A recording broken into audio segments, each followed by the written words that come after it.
Welcome to episode 14 of Marathon Talk, powered by Abbott World Marathon Majors. On this week's show, a promising sign of things to come from Eilish McColgan, an impressive debut and a thrilling finish in Paris, where I also ran, and we look forward to an exciting Boston Marathon. Martin and I will give you a few race day golden rules, and he chats to Boston's six-star hopeful Haroon Mota. Martin, what have you been up to since we last recorded? I've been busy. I have been busy, almost as busy as you. We are going to get on to your Paris Marathon run and how everything went. I went away, I did a little workshop for Virgin Radio, Chris Evans, and a team of charity runners around the Buckinghamshire countryside. We ran along the Thames. We kind of ran into some quite undulating and very slippery but beautiful countryside, and ended up running a half marathon, which was brilliant. Wow, surprising half marathon. Well, that was actually another surprising half marathon. So I've done 2 half marathons in a week. One was with Chris and his team. Thanks for having me, by the way, Chris. Not that he'll be listening. And the second was I left on a run. I don't know if you ever do this, Deena, but sometimes I've got a really planned, focused idea of what I'm going to do on a run at any time, and I'll leave the door and I'll have already made my mind up what that run's going to look like. And sometimes I leave the door, I'm not really sure. I haven't kind of made my mind up. I know I want to go out, but I don't know what I'm going to do. And that happened last week. I went for a little run and I thought, I don't know, I've got a bit more time than I might normally have. So I'm just going to see where this run takes me. And I ended up running a half marathon, which is a real turn up. It was a nice day, a little bit of light rain, fine rain. So I ended up covering 13.1 miles across in the Purbex, running around the Jurassic Coast. Loved it. 2 half marathons a week. What about that? Yeah, I feel like your running game is at a good space right now. Nice work. Well, it's because the clocks have gone forward. I'm always better when it's a British summertime. Clocks go forward, gain a little bit of daylight. Sun starts to come out, running legs start to come back. I also did, while we're on the subject of improving running, the back to basics session of none other than 6 times 3 minutes. Did it with Liz. That's your bread and butter. That is bread and butter, except because I know Liz probably isn't listening. She only did 6 times 2 minutes. Like, gosh, shock horror. Way to call her out. Yes, yeah, I'm going to publicly, declare that she did 2 minutes. She had 2 minute rest in between, and I did 3, which makes me obviously superior on this single occasion. As we've been. You strive for that. Big motivation. Well, I was about to say it's also our 24th wedding anniversary, and I've spent 23 of those years getting it handed to me. So, I think the occasional narrow, superficial victory in a 6 times 3 minute run session stands, don't you? Yeah, I feel like you just went to the top right there on your 24th wedding anniversary. Yes, I did. I am the number 1 runner in our house at the moment. I tell you what, before we get onto the Paris Marathon, one other thing from me. I went to watch the Banff Film Festival. Don't know if have you ever seen the Banff Film Festival? Yes. Not in Banff, but the thing that travels around. Have you seen that? Absolutely. And I saw an amazing film with Stephanie Case. Have you heard of Stephanie? No. She's fantastic. Check this out. If you go to freetorun.org, that's Stephanie's website for the organisation that uses running particularly to empower and develop girls and young women's leadership in areas of conflict. And this particular short film that we watched was all about how she's used running in Afghanistan, and particularly her use, the way in which she did, I think it was 450 kilometre ultra run to really bring to the fore how running should be accessible for women, particularly in war-torn areas and conflict areas of the world. And the whole short film was about, conflict in Afghanistan, particularly around when the Taliban returned to power and the impact that it had on Free to Run and the women that they represent. So, Stephanie's run, she did 450 kilometres, took her 6 days, and she had 4 hours sleep across the 6 days.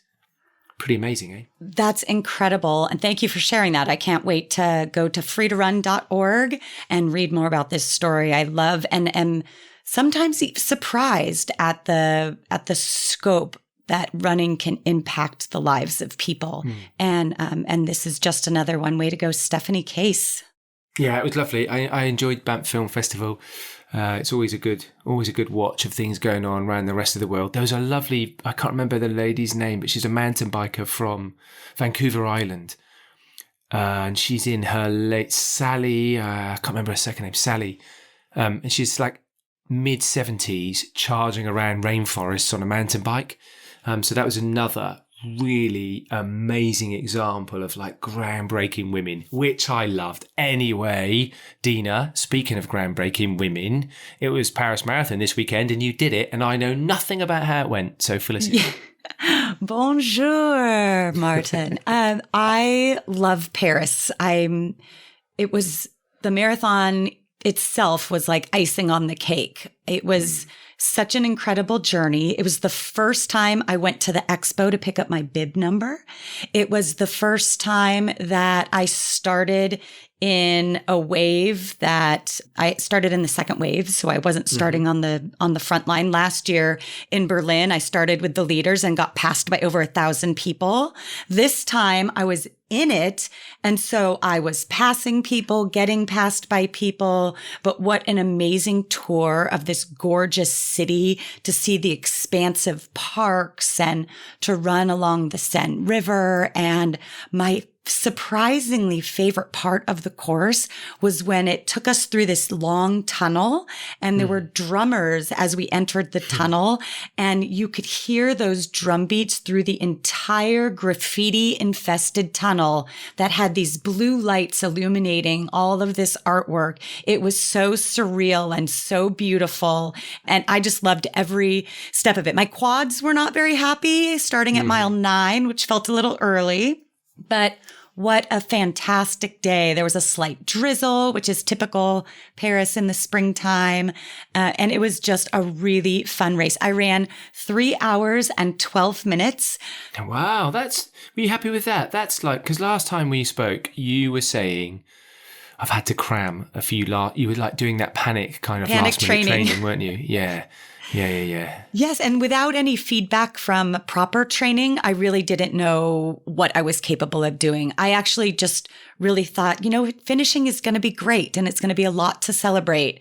And the expo got me excited for it. And I just said, it's going to be a lot of cheerleading, like self-cheerleading out there, but just make it to that finish line. And I was pretty sore. My quads were pretty sore afterwards, and they're fine now, I think, thanks to all that foam technology that shoes have. But it was just such a fantastic race. A couple of days before, the crew that I was with at ASICS, a bunch of about 50 women here, they all went to Versailles to go sightseeing in the gardens. And I decided I was going to make a croissant or take a croissant making class. So I spent the entire afternoon making croissants and eating croissants. It was the best carbo loading I have ever done. I was in heaven. I made chocolate croissants and plain croissants, and I now know all the little tricks to making a perfect croissant. So when you get home, Andrew's got croissants for like the rest of the year, has he? Yes. And then my daughter's going to need Nutella with those croissants. So, did you have like croissant belly? As you were running? No, I didn't. I felt bad. Speaking of bellies, for anyone wanting to run the Paris Marathon, they do not have porta potties until 15K. So I was struggling the first 15K. Like I started looking for a porta potty like a mile into the race, and I had to wait. Seems a little strange, doesn't it? Given that, like, often you think well, I'm going to use the Portaloo at least 5 times before the start. And then even if you've used it 5 times, it's like you join the queue, and then as soon as you've got in the most hideous Portaloo ever in the entire world, which the ones at races often are, aren't they? You can't look down and you have to hold your nose. And then you're frantically pumping the handle that like produces all the blue fluid to try and anyway. And then as soon as you've finished, you kind of just walk out and you think, I need to go again. So you just join the back of the line. But you'd have thought that within a couple of miles, a good row of portaloos would have been a really good idea. Right. I mean, we went through this beautiful park. It was, I can't believe how big this park was in the middle of the city. And there was just rows of men in the park, in the grass, relieving themselves. But I was like, women can't really do that in public. So I had to wait. And it was also frantic start. We walked to the start line, and one of the women in my corral, Laura McGreen, who's an influencer, but she's on social media and she's super funny. Like, she does skits and like, Strava reveals, like if you say in your Strava report that you ran with a friend, it's that friend is your excuse for running so slowly like that. So you had to put that in there. Yeah. So she's super funny, but we were running maybe 2 miles to the start line, and we couldn't figure out how to get into the corral, like where the opening was. So it was a little panicky at the start. It was definitely a different experience. Yeah. The thing is, Deena, I hate to break this to you, but you are used to a bit of VIP treatment. Right. So when you turn up as an elite in your elite running career, kind of all that thinking's done for you, isn't it? It's like all done for you, and you can kind of bowl up, and because you've got to try and deliver like 2 hours 19 or whatever it was when you were like streaking along. Whereas now, when you're bowling up and your wave starts and you're with everybody else, you're sort of having to think: have I got my pins? Have I got everything that I need? Where do I need to be? How do I need to be there? So in terms of that, you're a novice. Welcome to marathon running for the rest of us. Yeah, I know. You need to pick out your throwaway clothes. And I mean, there was a lot. And I also heard from a fellow runner that in this marathon, they don't have a lot of carbohydrates along. They have like pre-peeled bananas and cake, but like not something that I would be used to. So I tried something new on race day. There was a lot of firsts here. I ran with Cliff Blocks. Okay. One was salted margarita and the other one was black cherry, because one had salt and the other one had caffeine. So I alternated eating them, and they were delicious. I've never used them before, and they were delicious. I always ate them when there was water available to help digest it. And it was a fun experience, but a lot of first things going on. There's an idea, like a margarita marathon. I'm sure we spoke about this last time. What would be your drink of choice at the aid station? A margarita every mile. That would just be outrageous. It'd be perfect with at least the salted rim, right? That salted rim would be good. Brilliant. What a marathon. Well, was there anything that, so sometimes when you do an event, a big event, and you do have, a little bit of time to sort of look around, and we spoke about whether you take any photos, and I'm thinking you probably didn't, even though you were kind of 3:12 running. Did you take any photos? I didn't run with my phone, which I was glad for. There was so much to take in, and I really wanted to experience it. But I think my legs were so tired, not just because I hadn't conditioned them during training, but also because I walked and did so much before this race, which you're also not supposed to do. You're supposed to save your sightseeing for afterwards. But I went to the Louvre and went on a riverboat cruise, and I lived it up. Yes, I had a really good time. You did all the things in Paris you're supposed to do. Was there a moment on the course when you were running where you felt like, this is great? When you look around sometimes in the marathon, you think, look at that. That's did you have any of those big moments, or did you find that you were still kind of really locked into like stride and run and breathing and mile splits? Was there any moments where you let it go? Yeah, a couple things come to mind. Is that there was this dip. So we were running like slightly downhill, but then it kind of rose back up again in the distance. And it was a sea of people. And I remember it was so far into the race, it shocked me that we were still so dense. And I got like this overwhelming sense of joy for being in a sport that could bring so many of us together. Like, it really felt like I was a part of something, a part of somebody else's journey, that we were in this. And so that felt very special. There was another part on the course coming towards the finish that was very Tour de France-like, where the spectators are like closing in on you and you're kind of like trying to like elbow your way through them. They were so close. It was really congested, but it felt really thrilling. And it made me think of the Tour de France. And then I'm an emotional person anyway. Surprisingly, I got really emotional when we made that right turn and I saw the finish line. It was fantastic. I loved how I could be surprised at how moving this sport could still make me, that I still just feel so happy in it. That's brilliant. Like when you feel that and you still feel that sense of connection at the end, makes you feel happy and joyous and glad you did it. Yes. And I wore my medal all day, like the whole rest of the day. I wore that medal. I took it off to shower, but the whole rest of the day, that medal was dangling around my neck as I tried to climb a flight of stairs to the restaurant. And it was just, I really immersed myself in the entire experience here. Oh, that is mega. I'm glad that it really went well. And I'm glad you got to do some French cooking as well. You can put that into practice when you get home. More about when you get home later on in the show.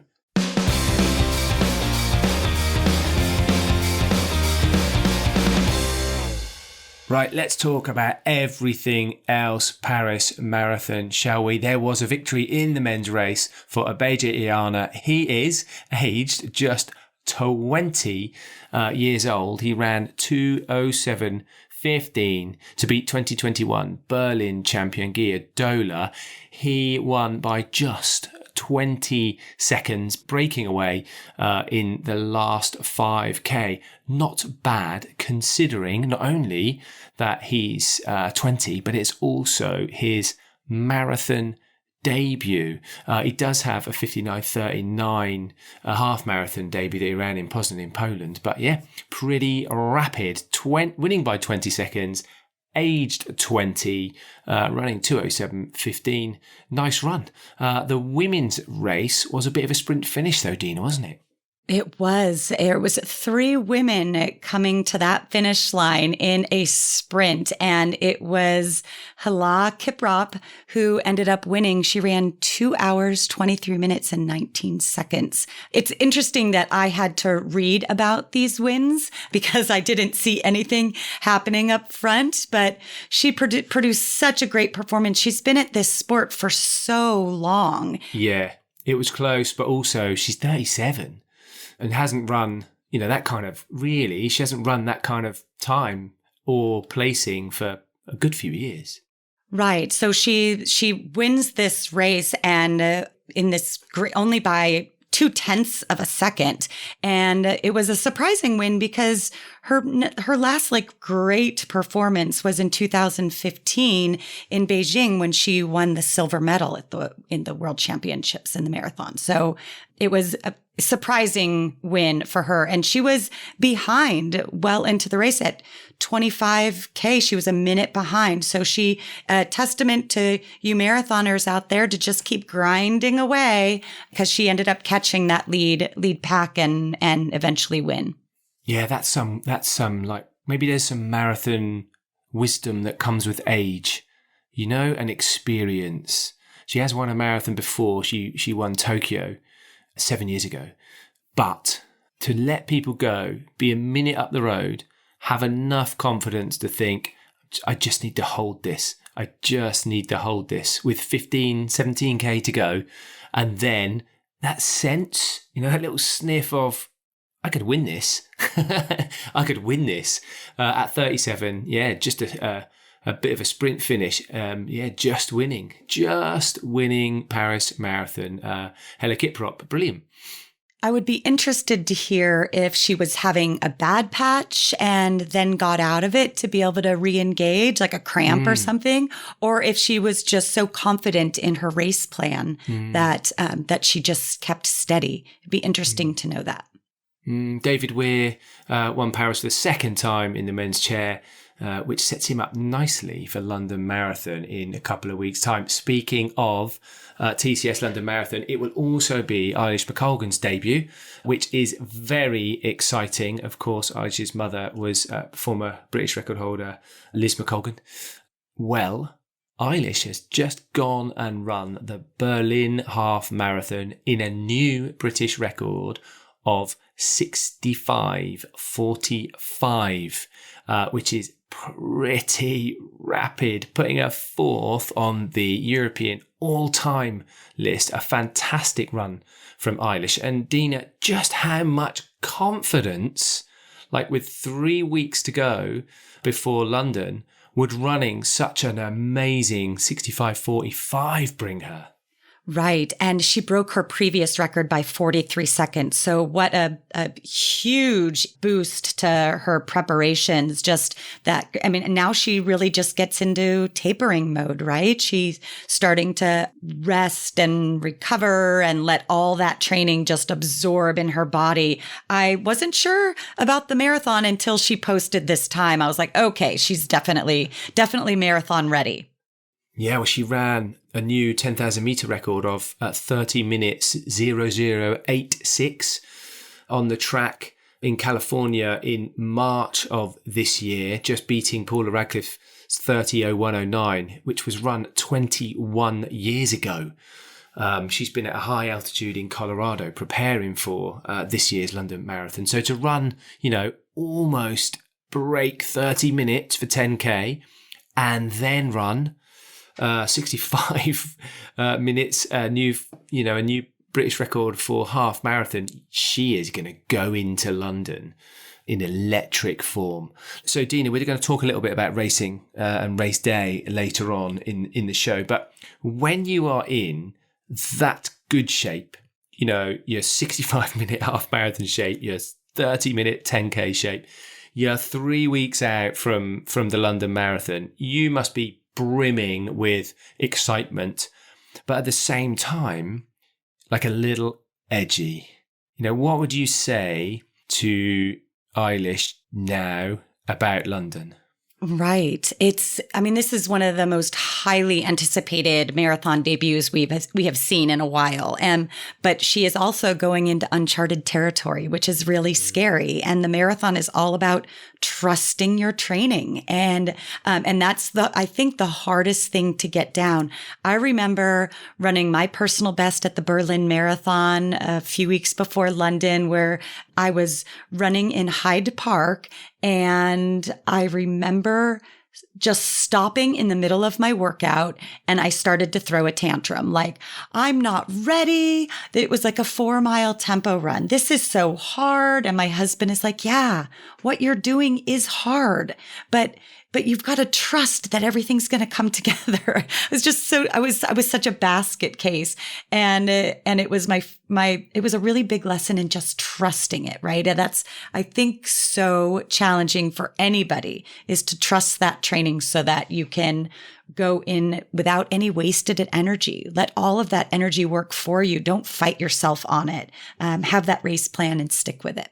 And just hope that, you've not quite hit the peak yet, and there's one more to come, because this kind of build up, running that 10K and then running that half marathon, you need to be able to deliver on the biggest, on the biggest peak of the build up as well, don't you?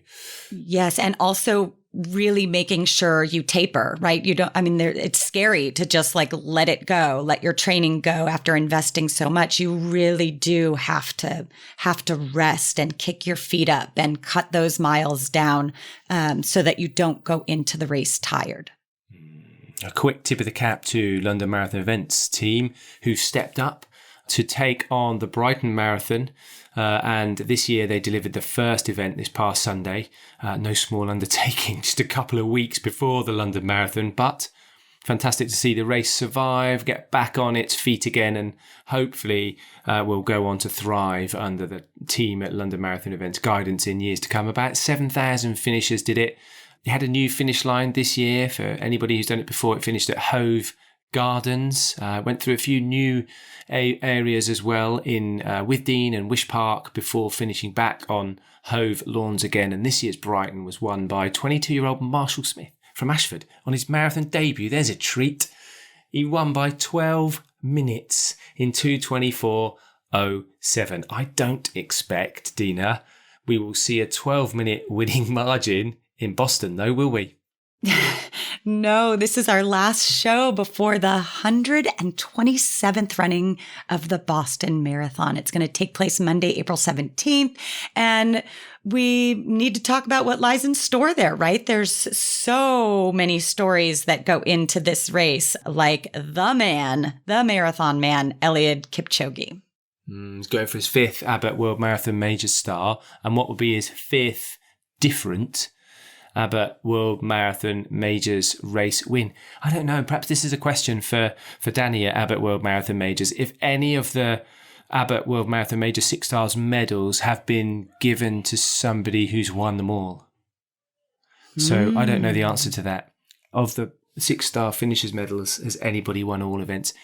He's one of 6 men in this year's Boston race with PBs under 2:05. He's up against Evans Chibet, Benson Kipruto. They know the course pretty well. They won in 2021 and 2020 respectively. Now, for Kipchoge, he won't know the course. Like, what would you say, Deena? You know Boston, you know the course, you know the other marathons. What's different about Boston? What advice would you have for Eliud about getting his head around the Boston course? Yeah, I think the biggest thing in Boston is not leaving your race prior to the hills, because the hills really do tax and deplete you. So making sure you're conserving as much energy as possible before you hit those Newton hills. They can be really brutal if you think you're going to run away with the race from the very beginning. He's so good at time trialing. We've seen him win races that way where nobody but a pacer is really around him, and the pacers can't even keep up for that long. So I think that's the argument for tipping your hat to Evans Chibet or Benson Kipruto, who are really good at tactical races, at racing against the other runners. But Eliud Kipchoge is a 2-time gold medalist at this distance. So you can't take that away from him either, because he had to run that way.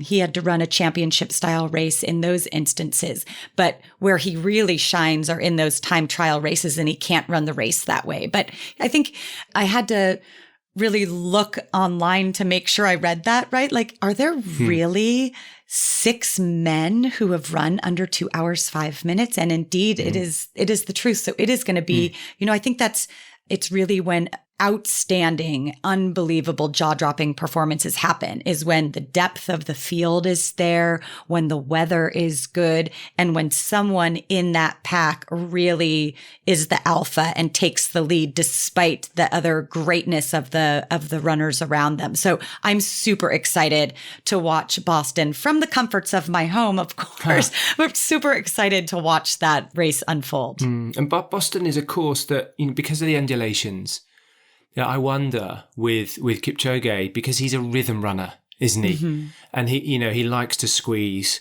and keep the pressure on and keep the relentless nature of that rhythm up. I wonder what the kind of leg sapping changes of the route will mean for his capacity to, run at rhythm at high intensity for a long period of time. I wonder what he's thinking in terms of his strategy. Will he, let the race unfold and then, use the second half of the course to build the pressure, or, will he go out fast? It'll be interesting to see how he approaches Boston Marathon, knowing that his best runs have come when it's a flat, fast, kind of almost metronomic squeeze. And he just squeezes and squeezes and squeezes till everybody else falls off the back. So let's see what happens. It won't be easy in the women's race either, because Amane Bariso, who ran 2:14:58 in Valencia at the back end of 2022, which is the 3rd fastest time ever, is in the field. So she's going to be a tough one to beat, right? Yes, she's going up against world champion Gotyetum Ghebreselassie, who's the reigning Abbott World Marathon Majors Series champion, and the recent New York City Half Marathon champion Helen Obiri has just been added to the field this past week, so that was a surprise.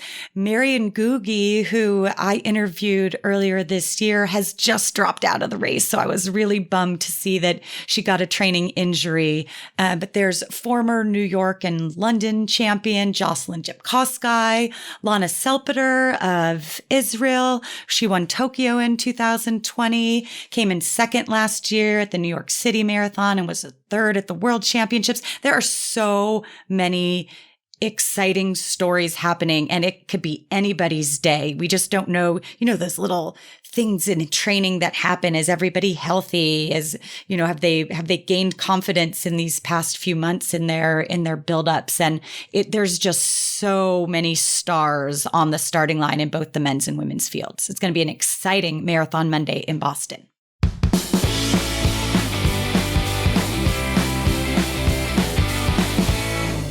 Bring you a quick training talk in this episode of Marathon Talk over the spring marathon season. We've been building up with talks about training and long running and best marathon sessions. So today we are keeping it short and sweet with some race day golden rules for having a banging marathon day. Number 1, be patient.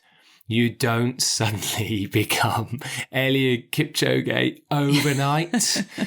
Just chill, wait, trust the training like Deena says, be patient and disciplined. My first professional coach, Joe Vigil, would always remind me when I was walking to the start line to have emotional control. Don't get excited in the marathon until 10K to go. So emotional control was always on my mind as I was towing that starting line, and you feel your heart pounding in your chest, but just it's so easy to get swept away in that adrenaline rush, and to really just be patient and control those emotions within you until later in the race. And then you could draw on them when you need them the most at the end. Yeah, save your emotions, keep them in your toolbox for later on. Number 2, be consistent. Consistent, metronomic, efficiency. We say it all the time. Nobody remembers how well you ran the first 10 miles when you blow to smithereens in the final 6. Patient consistency matters, right? Yeah. And that's physiologically, the most efficient way for us to run is to run consistently. So that is super important. The marathon's sounding so boring right now. Be patient, control your emotions, run consistently. Where's the fun in it all? Well, you could have some fun with food and fluids before, during and after, but we'd suggest you don't. A simple rule around race day, no surprises with your pre-race meals or your during run. No margaritas that you've never tried before in the middle of a marathon. Food and fluids really matter, don't they? Both before the run, during the run, and of course after it. Yeah. And a mistake I see so many people make is not really taking in calories or fluids until they get thirsty. And that's really too late. And so when you see that aid station at 5 kilometers, get those drinks, get that carbohydrate drink in. And if you can do that consistently every 5K or every 20 minutes, then your body's going to more easily absorb and digest and allow those calories to work in your favor. So food and fluids are so critical in the marathon. Another one, number 4, run the route. You don't need to cover more than a marathon, do you? Now, actually, when marathons are measured, there is a tiny percentage that they're measured just a little bit, right? Above 26.2 miles, just to make sure that, in fact, the course is 26.2 miles. But sometimes it's really easy to run a little bit more than 26.2 miles, particularly if you dodge and weave and you run across the road all over the place and you don't run the line. Right. It's so important to hold that line. If you see a right turn coming up, get in line with that right turn so that you're never going to run shorter than a marathon, but you can definitely run more than a marathon on race day, and nobody wants to do that. And finally, give and gain some support, soak it up. We don't mean it really cheesily either, but the other people doing the marathon are so important. When you give them encouragement and when you receive encouragement, it can really help.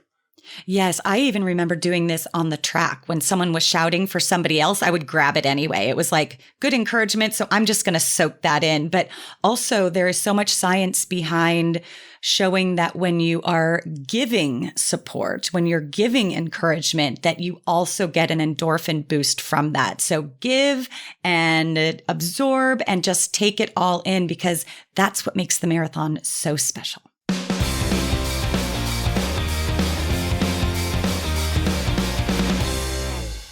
Joining us on this episode's Marathon Talk is Haroon Mota. Haroon is somebody I've been wanting to speak to for a good few years, so I'm really glad he's on the show. He's the founder of Muslim Hikers and Active Inclusion Network. He's a marathon runner himself, but has a really long experience and background in walking in the mountains. He actively champions diversity and inclusion in outdoor environments. He promotes physical fitness and well-being, particularly amongst South Asian communities. He's been hiking for about 20 years, I think. He'll probably pick me up on this in the interview. Running marathons for about 10.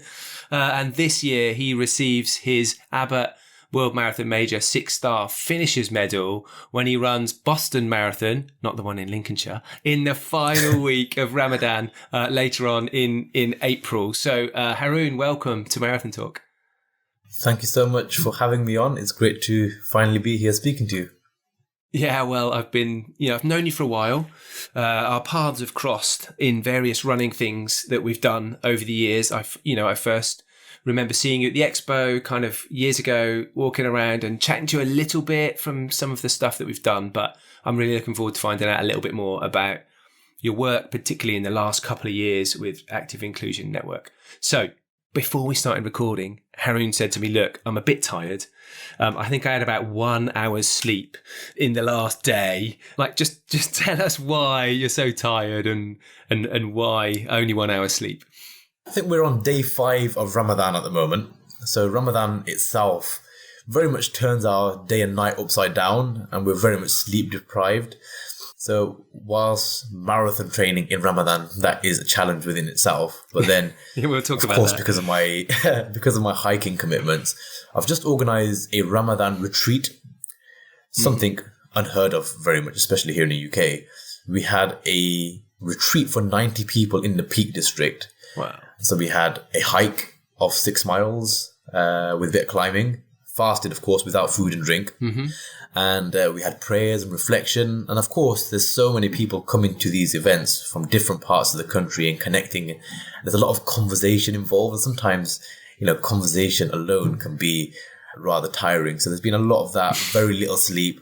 I don't know how much I slept, but it might have been an hour. It might have been a little bit more, but I do feel rather exhausted. And here we are.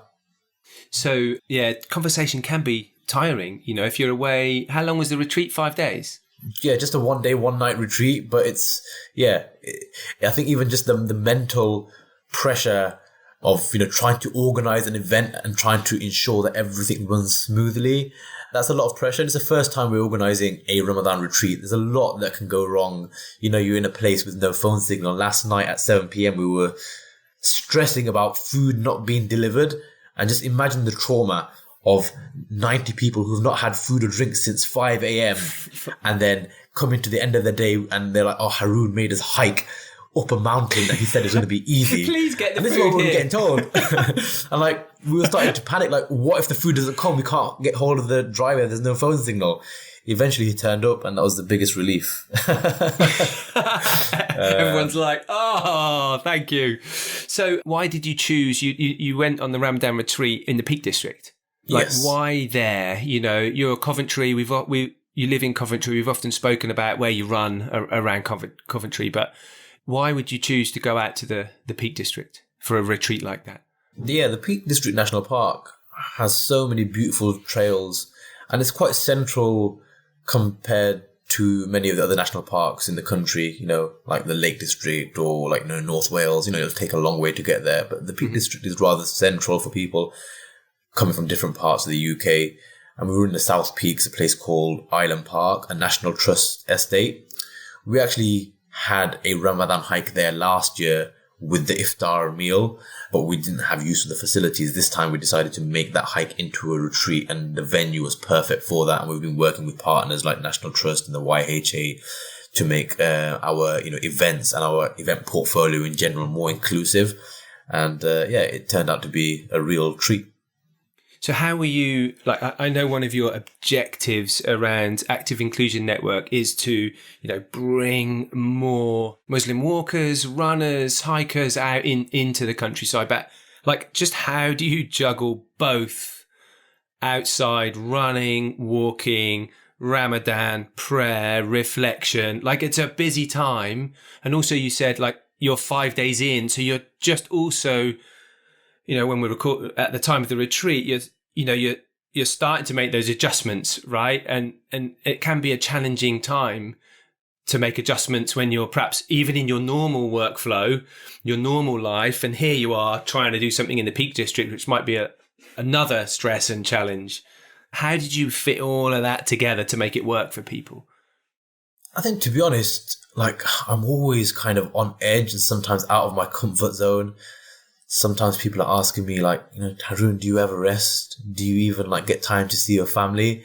And sometimes it is just trying to balance and trying to make time to fit everything in. I'm extremely passionate about community. I'm extremely passionate about the outdoors and taking care of my own well-being. And sometimes, you just have to try and make priorities, and then priorities sometimes change.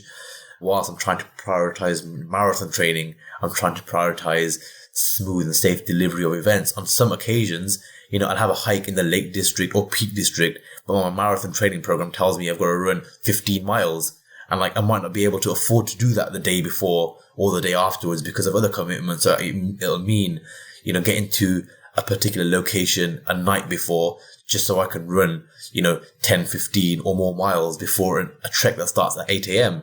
And that can be extremely challenging, but it's these sort of times where you're really tested and your discipline prevails. And, people turn up to a hike and they're like, well, Haroon, we've just seen on your Strava or your Instagram, you ran 18 miles this morning. Like, you're feeling okay? Like, I feel great. Yeah. But, for you mentioned discipline, and discipline is an important part of Ramadan, right? And being able to exercise that. But how do you juggle? You've said you're running, we said at the beginning, you're running Boston and it'll be your 6th. Like, that's a lot of discipline, isn't it? There's a lot you're thinking, actually, now I've got to demonstrate a discipline within my faith, but I've also got to try and demonstrate and fulfill a discipline to running a marathon. And I've also got to, try and look after my own self. So how would you advise others that are trying to achieve the same things as you, So, it's 5 days into Ramadan. Like, what advice are you going to be saying? Okay, this is what I've learned. This is how I try and manage those commitments because they're important to me and I've got things that I need to deliver on. How do you do that? What do you put in place? I'll be honest in saying that it's a constant challenge and I'm constantly learning new things about myself. Whilst it might appear that I am disciplined, and I'd like to think I am. However, motivation plays a big role in enabling us to maintain that discipline. I thought that after running Tokyo Marathon just 3 weeks ago, I thought, you know what, it's a month between Tokyo and Boston. It'll be easy. It's just like going into taper and you just keep the legs ticking. And when Ramadan comes, you just, taper even more and slow things down. But I'll be honest in saying that it's been difficult just to motivate yourself after one race to go again. And I mean, on the second day or the third day of Ramadan, I had to run 10 miles, like after, not having food or drink for 14 hours. And it was tough. So we're constantly, pushing yourself, learning new things. I think you just have to try and decide how much you want your goals. And if it means enough to you, you will put in place measures to achieve them. And for me, faith is important. I can't compromise Ramadan. Like, I have to fast every day of Ramadan. I have to pray every day. And, even just being rightful to your family, to your wife, your children, that itself is a form of faith and worship. Like, my religion encourages me to be the best possible human being to my community, to my family.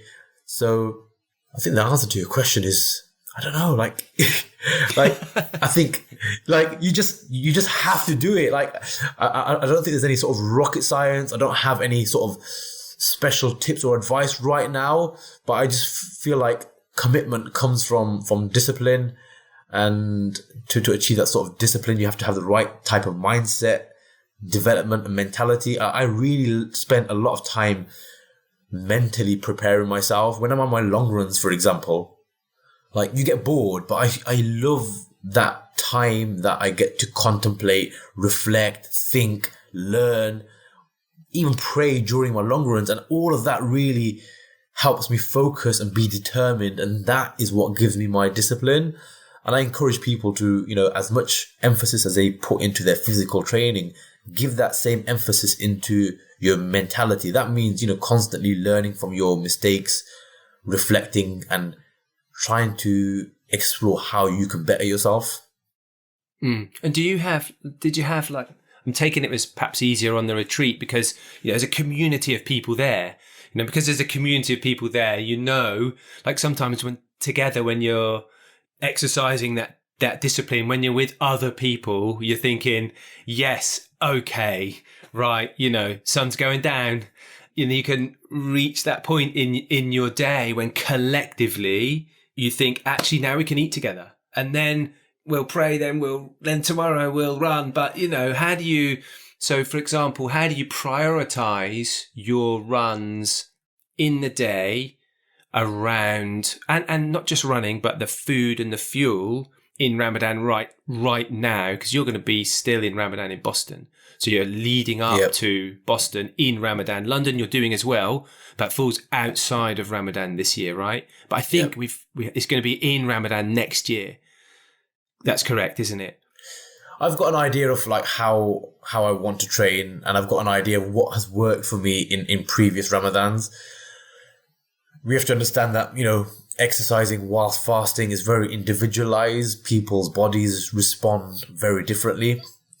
And what works for one person certainly does not work for another. For me, for example, my favorite time to exercise whilst fasting is the latest part of the day, which might seem strange because it's the time of the day where you have least energy. You've perhaps gone the entire day. We're having our breakfast pre-dawn. It's not often people will say it's sunrise to sunset. It's pre-dawn. And right now, pre-dawn is 5 a.m. The clock's just changed. Before that, it was 4 a.m.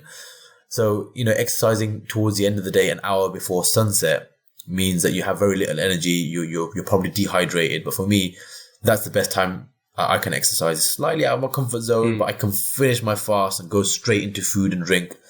And I've got that routine set, and I know that I can exercise at that time. I'll only change that regime if I've got family commitments, or if I'm traveling, or if I need to do anything else. And I think sometimes you need to trial, you need to practice and find what works for you. And I've got a system that works for me. So for me, I've got to get through, the next 20 days before Boston. When Boston comes, I won't be fasting on the day of the marathon. I don't think I fancy running 26 miles without any food or drink entirely. That wouldn't be safe. There are people who might have completed marathons whilst fasting, but everyone has their own level of faith, and there are exemptions for Muslims under the premise of travel.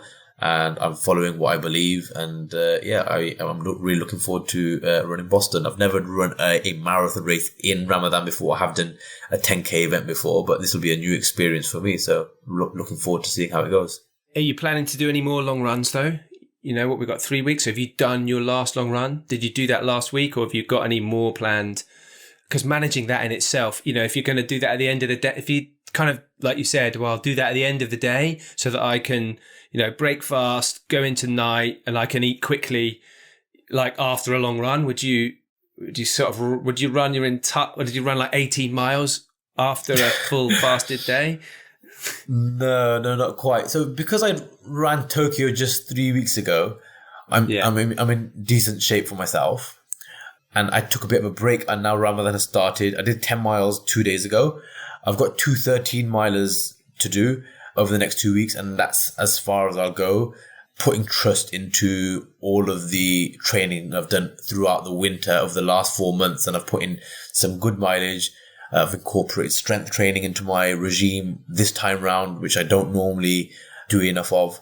So I'm feeling fairly confident. I don't think I need to go and do more. And often that is, important advice for runners. Sometimes doing less, particularly closer towards race time, is definitely more beneficial. I feel guilty talking to you because I know you're tired, right? And we had this little conversation, and I know you've just said, I want some self-care. And I'm like, oh, here I am. It's like nearly 5 o'clock on a Monday. You know, Haroon's had like the busiest 48 hours ever. And now he's talking to me. So look, I value the time that you've given to us. No, thank you. How excited are you about Boston? You know, like it will be your 6-star. You've done a lot of those very recently. Just talk us through that 6-star journey. Like, when did it start for you? I'm guessing probably London a few years ago, but this year you've done quite a lot in a relatively short period. So to be honest, it's come incredibly fast. Not so long ago, I was only a 2-star runner. I think last year, last year, I'd only run London and Berlin. I mean, I've run London 8 times. I wish if I knew about the 6 stars soon, I would have stopped running London and focused on some of the others. So I actually fell in London when I ran London for the first time in 2012. Told myself I'd never run again, and that's a story within itself. But I ran Berlin in 2018 for the first time, and it was only then that I learnt about the World Marathon Majors, and I thought, oh, actually, that's a kind of cool thing. And not many runners actually had completed that journey at that time. I know there's about 10,000 runners who have done it now, especially with the influx of people that ran Tokyo post-pandemic. Yes, over 3,000 did it in Tokyo. It's mad. So I think 2019, I set myself a fundraising challenge, you know, because fundraising has been a big part of my journey in running. I set myself a fundraising challenge. I'm always trying to find new ways to raise money. If I tell someone I'm running a marathon for charity, they're like, Haroon, you do them all the time. Like, why are we going to give you more money? Yeah. So I thought, let me run 4 World Marathon Majors, and that's a big deal. So my goal was to run, just before the pandemic in 2020, my goal was to run Berlin, London, Chicago, New York. And Chicago, New York would have been the 2 that I haven't run. Then, of course, these marathons got cancelled because of the pandemic, which was quite distraughtful, to be honest. You know, when you hype yourself up, you set yourself a big fundraising target to raise £25,000 for humanitarian projects.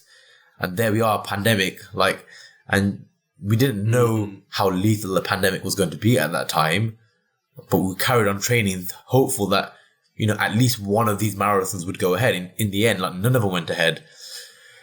Another year passed and I didn't get to run Chicago and New York again. So I carried on training right up until these marathons. I applied for visa exemptions under the premise of charity and fundraising, hopeful that it might work. Didn't happen. But 2022, just last year in autumn, I managed to get to the US to run Chicago and New York. That made me, you know, a 4-star finisher. And yeah, I really enjoyed the marathons, especially Chicago. And then why? Chicago, I enjoyed it because it was a huge relief. The week before, I ran London and I had a shocker. I have historically always suffered with like severe cramp in marathons. I mean, I've run 21 marathons to date. I've never completed a marathon where I haven't suffered cramp in. Oh, really? Yeah, I still don't understand what the issue is. I don't get it in training. I don't get it in training anymore, but... Are you suddenly trying to run like really fast on race day?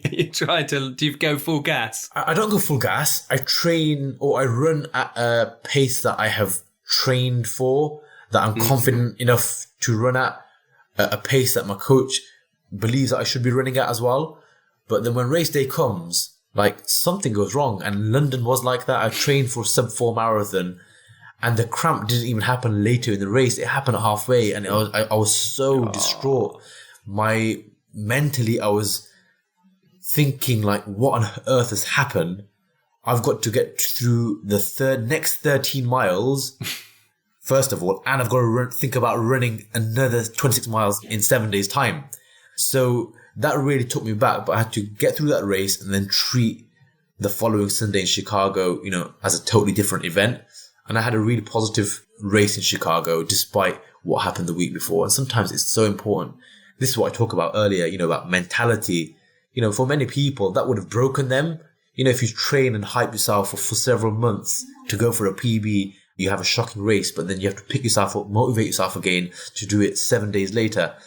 So I had a really positive race. Chicago was nice and cold. I love running in cold weather. I'm a person that sweats incredibly. That could be why you cramp. Yeah, I need to get a sweat test, first of all. I need to understand how sweaty I am. Some people sweat lots, but it's about the amount of salt you lose in your sweat that could predispose you to, you know... Definitely. the sort of the level of cramp that I get. As a fellow cramp sufferer, right?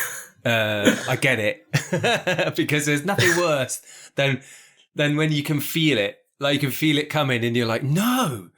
And it's like someone's grabbing the back of your leg a few miles before. And you think, no. And you try and change everything and like run a little bit slower or stretch it out. And you can just, you're waiting. And then it comes. So yeah, Chicago was a nice early morning start. But I think it might have been about 7 a.m., like 5 degrees, tall buildings. So you're constantly in shade, just really positive vibes. And I was just in a really good positive state. So I really enjoyed Chicago. And what about Tokyo? Tokyo was your most recent one, which you did just a few weeks ago. So your 5th World Marathon Major. How did you find that? Tokyo was great. To be honest, it didn't quite match my expectations in terms of the race. I just expected something different. I just expected like more positive vibes and lots of energy. I keep trying to compare things to London. London is just electric. And nothing matches London. People told me that, Chicago is going to be great and New York is even better. No, like nothing beats London. London is the best marathon in the world. Like I say that with a lot of passion, and I've run 8 Londons and I've now experienced all the other majors. I mean, we've still got Boston to do, but Tokyo, the city was great. I love the city, but the marathon, the course itself, I'll be honest in saying that I hardly remember what the course was like. It just seemed rather bland. Like, I've met many other runners who have said the same thing. Yeah.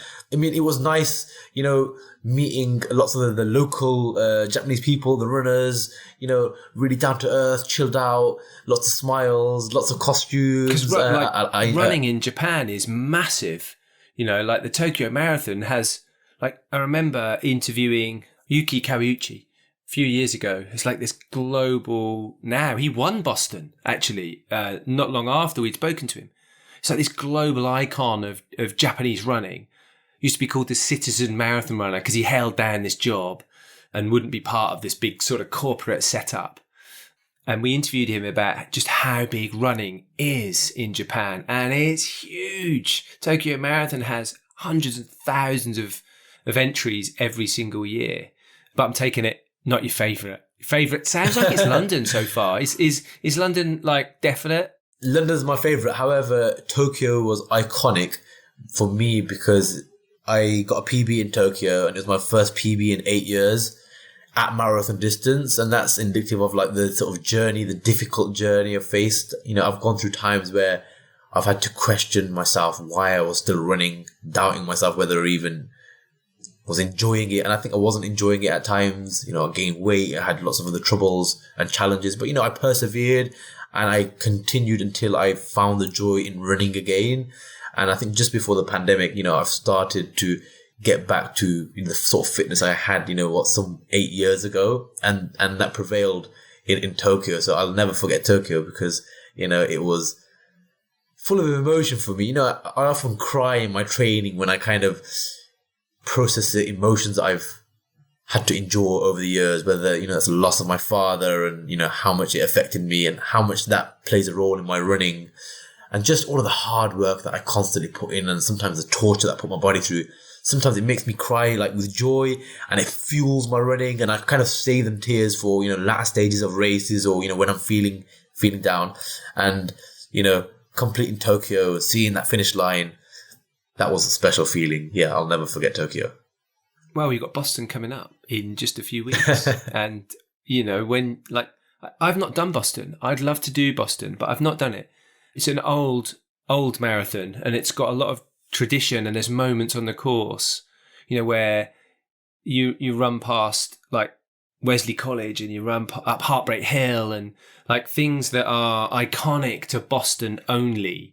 Is there anything that like you're specifically looking forward to apart from your finishers medal?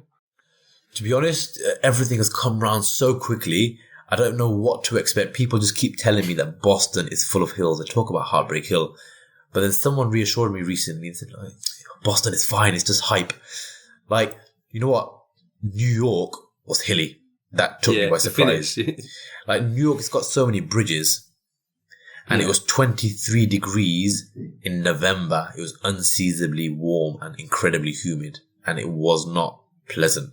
So that really, I think it broke me. Boston, they say it's, again, a tough course. But, with all of the training that I do in the hills and the trails, I think I should be well equipped for it. I'm just looking forward to getting to that finish line and feeling that sense of achievement, the proud feeling that, I've come through this journey.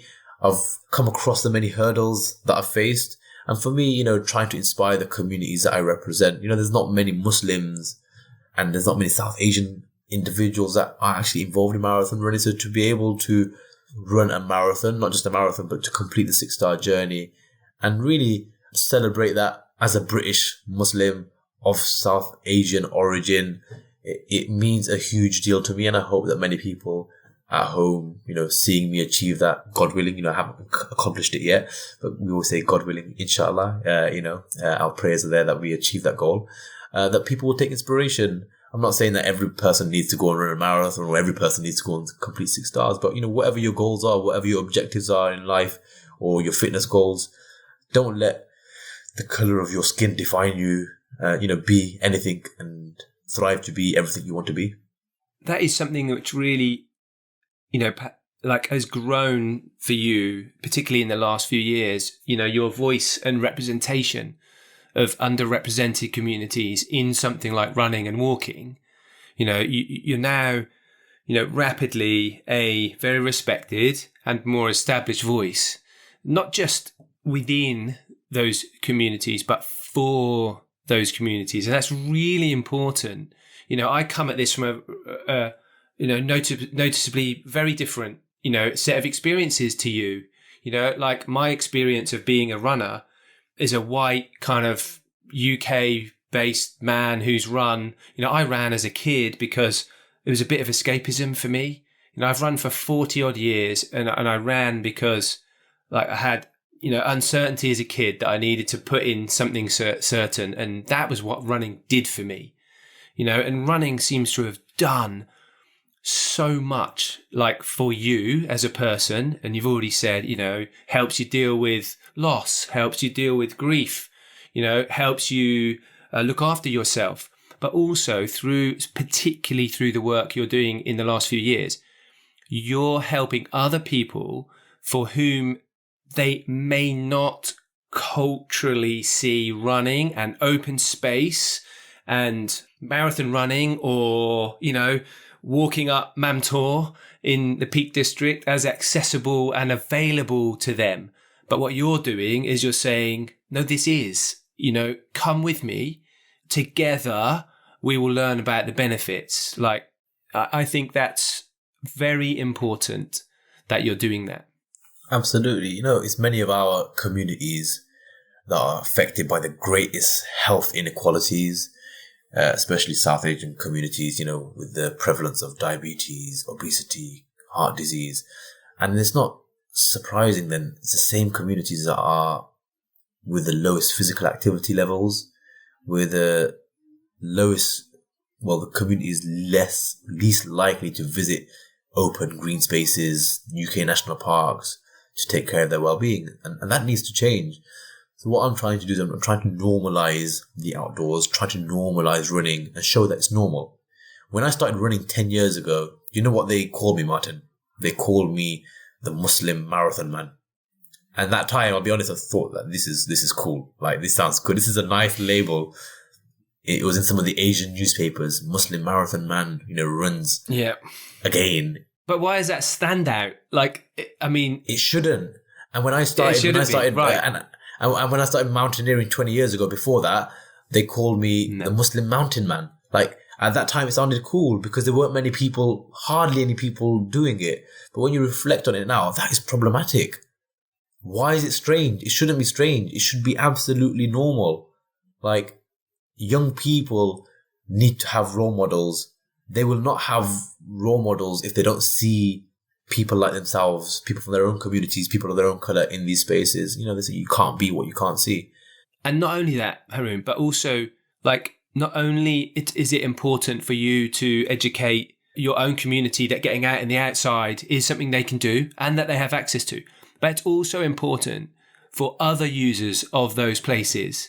particularly those long established users of those spaces who have a fixed set of beliefs around who accesses places like, like that and why and what it's for, and you're helping to like redefine access and show, other people who might have long-standing, challenging beliefs around who can access open spaces, and what they're for, and you're making it more inclusive, not only for you, but also to help those people understand that it's important.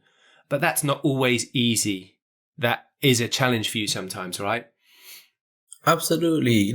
We're always going to face hurdles and challenges, whether them challenges come within our own communities, because we're trying to tackle inward behavior, deep-rooted cultural beliefs, behaviors that need to be changed. Nobody else can change them but ourselves. So, I'm working hard to address that, that mindset develop, mentality change. We just don't have the outdoors or physical activity embedded within our cultural and lifestyle norms. And then often that accounts for the lack of self-belief, lack of confidence, lack of awareness. And we just don't have the get up and go. So that needs to change. So we're working hard to change that. Then, like you mentioned, raising awareness about, obviously, our plight. We're not a charity case, but like our situation, it's very easy for people to make assumptions about us. It's very easy for people to assume that it's as easy as stepping out the door, putting your shoes on. And we get comments like this. People will say, "Oh, Haroon, like, why is it hard? Why have you got a group called Muslim Runners? Like, we don't see a group called Christian Runners. Why do you need to have a group called Muslim Runners?" And we get questions like this and saying, "Why have you got a group called Muslim Hikers?" And then we have to explain this is not an exclusive group. It's just community. We're trying to empower community, a community which is underrepresented, a community which is obviously and very evidently not participating enough. So we're calling out this community and showing that it is normal, and we're a group of people who will support you. We're a group of people who are all in the same boat, and together, we can be stronger, and together we can achieve more, and together we can get out of our comfort zones. And that's all we're trying to champion. And sometimes it's difficult to raise this type of awareness when people make assumptions about ourselves and assume that we grew up in the same privilege as other people. Like, if you grew up on cross-country running was the norm, that's fantastic. I wish if I even knew what cross-country running was. Like, we didn't do athletics in school. Like, I wish if I did athletics in school. I didn't do any of it. We just kick a football around, and that's what we did. And some of the, schools in deprived areas and in the social settings that they're in, and there'll be many other people in the same sort of demographic. So it's important to kind of educate, and we always get asked, what can the ally community do better to support communities like ours? And sometimes it's just, educate yourself, don't make assumptions, connect with groups like ours, understand our history, and just support our work online. Yeah. So online, where would we go to do that? So some of our projects, Muslim hikers, Muslim runners, Muslim cyclists even, we've got social media presence. You can find us across Facebook, Twitter, Instagram. And there's so many other groups as well, whether they're representing, faith organizations or whether they're representing other marginalized groups. There's groups for Black women, there's groups for disabilities, and whatever your group is or whatever diversity form of inclusion you're championing, there's always a group out there. Find these groups and connect with them, support them. Well, listen, thanks, man. Really, I love the benefits of running, and you do too, and so thank you for being so visible and talking about it in such a strong and powerful way, and helping other people see that anyone can run. You're certainly reaching new and different people, and you're certainly showing other people that have run for a long time that anyone can run. So it's a really valuable message. I'd love to join you. I'd love to come walking with you or running with you sometime. It'd be brilliant. Absolutely. We need to get you on a hike with us. We've already ran together. I remember running, bumping into you in the morning of the London Marathon Expo. Maybe we'll see you again. So it'd be great to run together again or hike together. Definitely. Come down where I am on the Jurassic Coast. Have a good relationship with the National Trust. I think you already partner with the National Trust. There's some beautiful routes. Come down in the summer, because it's such an idyllic place to run and get in the sea afterwards. Celebrate the landscape. It's a beautiful place to be. You'll be welcome anytime. Sounds like the perfect day. Final question for you, Haroon. When you finish in Boston and you get that medal, the kind of Abbott World Marathon medal, where are you going to put it? What are you going to do with it? You know, they talk about Medal Monday, where you wear a medal for Monday. I'm going to make it medal every day. I'm just going to wear it. I'm going to wear it forever.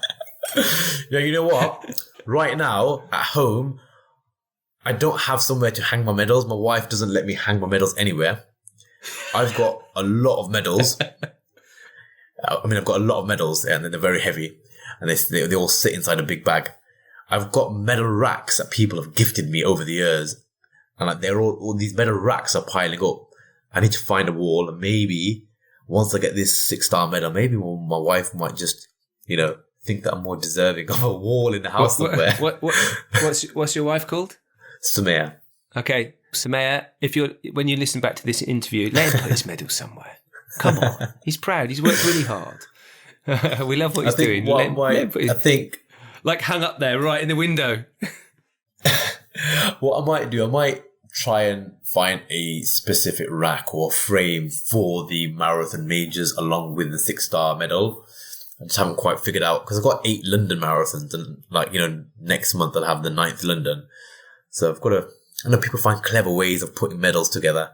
Yeah, I've got to think of something unique. I don't know whether I frame it or hang it, but yeah, I really love my medals, and I can't wait to get that 6. Yeah. Think of something unique for Haroon to display his medals. It would make sense for me that you have something which connects your passions together. Maybe something that will connect all of those things that you're passionate about: the community, the faith, the people, the running, the outdoors, and then put that all in one celebration of those things. What I'm really looking forward to doing is wearing my 6-star medal at London the week later. Obviously, London is where my journey started.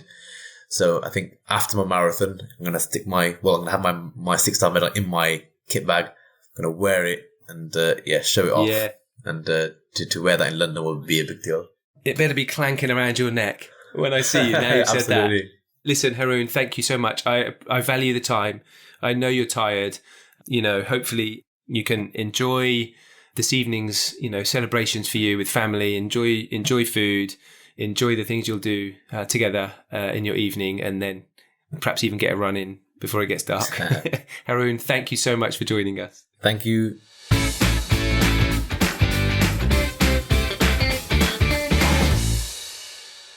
What a great interview. That is a wrap of this episode. Martin, what will you be doing in the next couple of weeks? I have a feeling it's going to be a busy one for you. Well, London Marathon is looming. I'll be up there all week at the running show, harping on about how to get it right, not wrong, on race day. So if you are there, do come and give me a wave and say hello. It's also Easter, so I've got a little bit of time off. Hope to go get some longer runs in and, go out playing with the kids and friends and things like that. I'm still going to go out on that road bike, which I have done a couple of times. So a bit more running, going to the running show, getting ready for London. What about you? Deena, you are nearly home. You're recording this in Paris, but you're on your way back soon. Yes, and home, glorious home. I cannot wait to unpack my bags, to do laundry, and spend some time with my family. I am really craving it. So not a lot going on for me, but a lot going on in the marathon world. So I'll be excited to tune in to London and Boston from the comforts of my home. Martin, have a great time on stage, hosting so many great discussions. Right, that's it for this week's show. I've forgotten it, Deena. I knew I'd have to do Enjoy the run wherever it takes you. I think it's so catchy. That's why I forget it every week. Edit, take my last little bit of babble out and just drop Deena's wonderful finishing. Or if you're feeling creative, edit tech, leave it in, because it's really funny that Martin forgets it every time we record.